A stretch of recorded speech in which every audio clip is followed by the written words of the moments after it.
Senate Majority Leader Francis Tolentino continues to collaborate with the Philippine Coast Guard to the search for fishermen who went missing in the West Philippine Sea.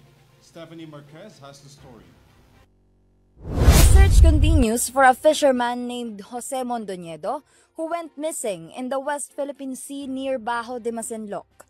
According to Senate Majority Leader Francis Tolentino in a press conference yesterday, a Chinese character and the name Yang Fu were engraved on the ship that hit the fisherman's boat. Ang barko ng China, ang pangalan ay Yang Fu, ay binangga yung isang maliit na bangka ng ating mangingisda sa may area ng West Philippine Sea, malapit sa Bajo de Masinloc. Nasa akin yung coordinates. At dahil dito, lumubog yung bangka at nawawala ang isang mangingisda na ang pangalan ay Jose Mondoñedo.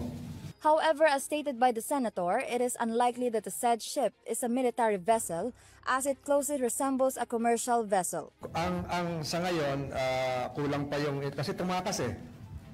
Hindi niya sinaklolohan din yung ating mangingisda, tumakas na siya dire-diretso. So identified naman siya, malamang-lamang ito ay commercial vessel.